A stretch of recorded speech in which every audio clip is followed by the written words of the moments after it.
and bonjour and welcome to Maisha France. My name is Maggie. We are in Nairobi, Kenya at Alliance Francaise, and this is Nyumbani, and today we are going to be meeting a Kenyan comedian who is well known in Kenya, and we're going to be having a chat with him. Let's go. Hi. How are you? Yes, how are you? Yeah. Okay. Nice to meet you. Yes. Nice to meet you too. Thank you for coming. All right. Yes.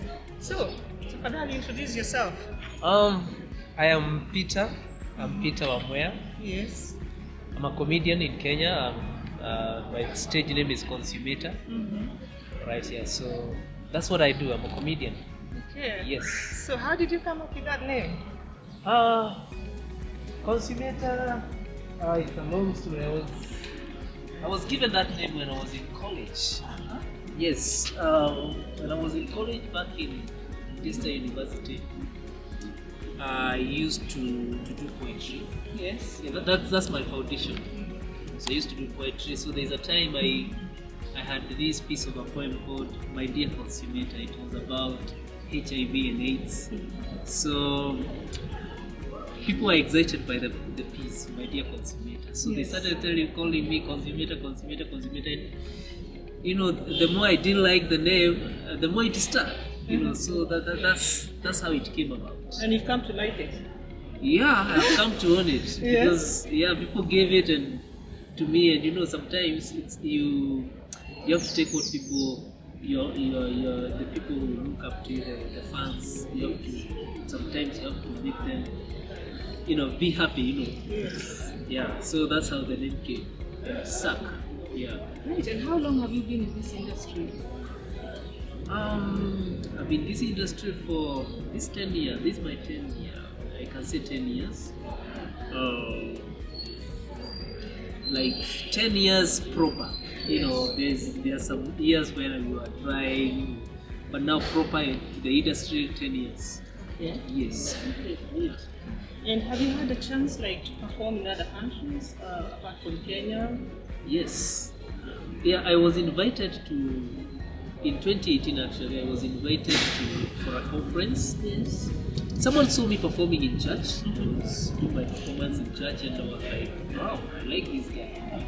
She called me and was like, we have a conference in Ethiopia. It was African, the organization called African National Animal Welfare Association. Yeah. So it deals with animals.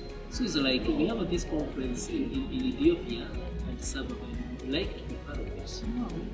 Yeah, so what we do is, because you know this conference, people sit down, they are tired. Yes. You know, it's all about talking.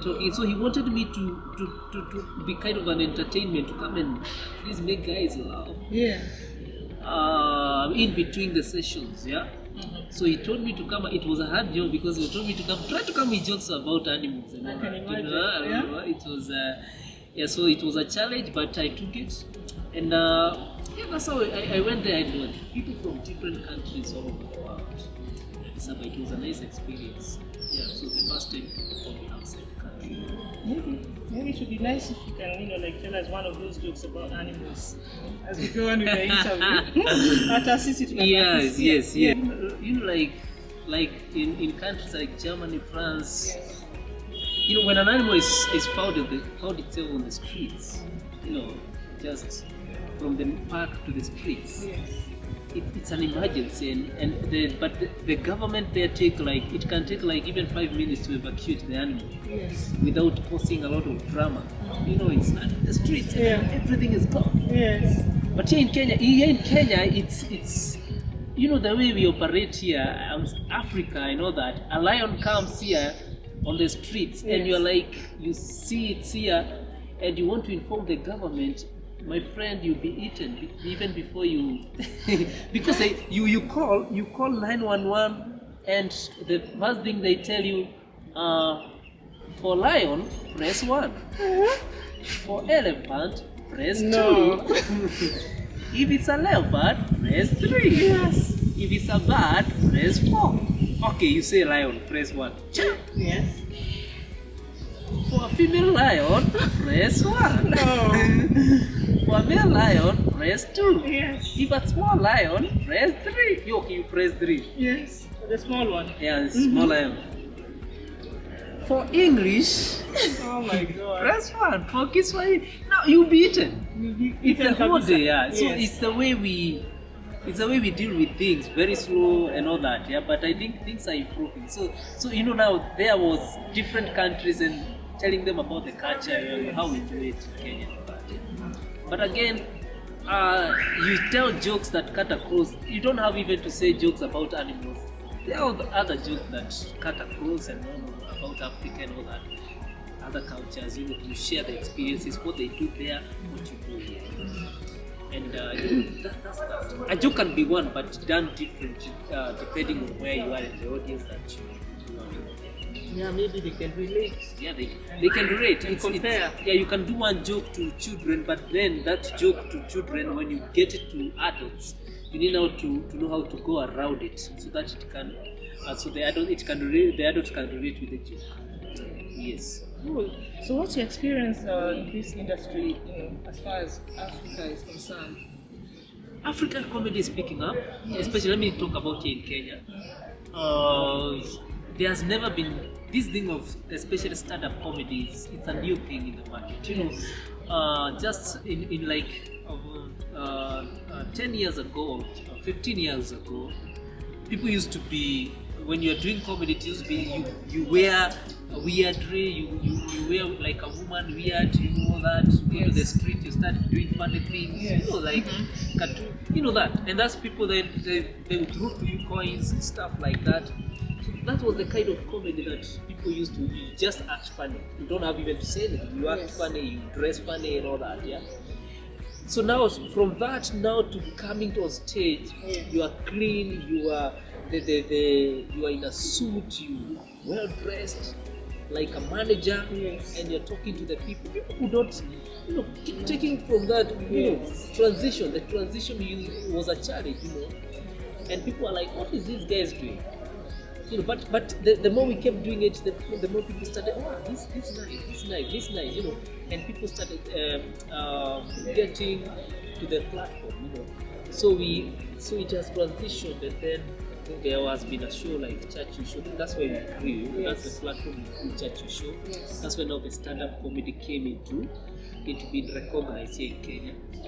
But again, another challenge came, because you can't, for you to tell people that and to make people understand that this is a job, this is a career. It was the hardest thing. Like, you are from the village, you come to Nairobi. For me, I've gone to college, to the university, you have graduated, and then people start seeing you, your parents start seeing you on stage doing, and they're like, what are you doing? You need to be looking for a job. What is that you're doing? And it's hard to make them understand, no, this is also a job, it's a career, you do the, so people were like withdrew, there's that withdrawal from you, like, this is not a job, you can't live with it, you can't just live with it, doing comedy, just start telling people jokes, you have to have a job, all that thing. So for people, acceptance has been a long journey. Okay, for the people who understand it, like right now people are making money, that's when like, because it's a job. It's a job. Yes. You're driving. Because there are some people now who are driving, they are doing things and they are doing adverts, all that. So people are like, how? So these guys this thing can pay, this is a career. Yes. So people have started, even the corporates have started warming up to the comedy, and one of the things that we do is events. We host events, like corporate events. Yes. And so that tells you that people have started now warming up. But we have a long way to go still. And that's where we are.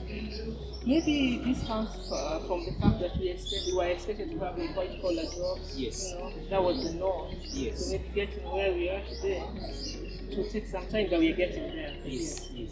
We're getting there. And what are your future plans as far as the comedy in your case is concerned? I still want to keep doing comedy, but I want to, diversify. Let me say diversify, because right now you cannot just be doing what you do. You cannot be you have to grow. Let me say grow. Yeah. Like I told you, most of us grow in a platform that is starting show. You can't be there forever. Yes. Because that's another person's show. So you have to grow out of that and maybe do your own thing. That's when people now also see, oh, this guy is growing. For me, I have plans. Besides comedy, I'm also a creative. Yes. I'm so good I can write good. I started writing. That's where my foundation is writing. I used to write poetry and people. I used to recognize plays. I used to do plays for drama. I transitions. I started. When I could watch, I'm so attracted to adverts. When I started watching football. Yes. Because of the Super Sport adverts. They bring good adverts, and I was like, this is good. But then, watching some adverts in our TVs, I used to say, I can do better than this. Right. These guys, they have just eaten money like, and I'm like, I can do better. And I started scripting adverts. I have a lot of that, yeah. So that's one area I want to get into because I'm so creative. I can do very good adverts, concepts, very good concepts. I have a lot of that. It's only that I'm starting and I'm launching myself into that. Number two, I'm also going online. I've not been in online. I'm starting getting to the online platform because now that's where people are. Yes. Like this period of Corona where there were no events, there was no stand-up comedy and all that. Yes. So people that it taught us. Like, where are you doing? You have a phone. What are you doing? You can shoot yourself. You can shoot yourself. You can create something. Yes. So comedy through the online platform. So that, and a lot of guys are doing that. So that's another area I want to launch into. And again, from there, I have a number of shows that I also want to do. Okay. TV shows, Kenya TV shows I also want to do. So it's a process, yeah. At least I have a producer. I have been looking for a producer for a long time. At least now I've gotten a producer. So we are starting from somewhere, getting that. It's a process. But my end point is I also want to do my own shows and also launch myself into the advertising world. Yes. And probably, have you ever thought like maybe you could try, maybe do some shows maybe in Europe where Kenyans are, maybe the UK or the US? Yeah, we get a lot of those comments, especially when we have. By the way, we have a lot of fans from outside the country. Some Kenyans who stay outside like in the UK, US, Dubai, that they how can you come, come and so we have all that. We have those invitations. Come, but then you cannot just go. Yes. There's money involved. There's all that. Yeah. So that has always been my plan because I have fans outside the country, and one day, God willing, I also want to go there and do some shows. Yes. Right. Just before you wind up, would you like to say anything else that you what I'm saying is we comedians, there's much more than comedy. The comedy is just what you're telling people.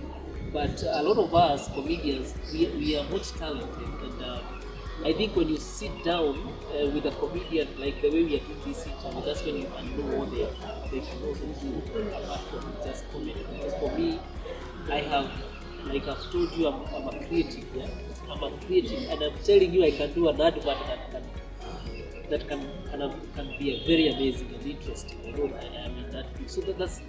So I think what we need to do is support. We need people to support us, and not to expect too much from us. Let's meet at the center. At the center, yes. There's a lot of money in the corporate world, yeah. And one of the things that we do here in Kenya and Africa is when you going to a company to sell your idea, there's a lot of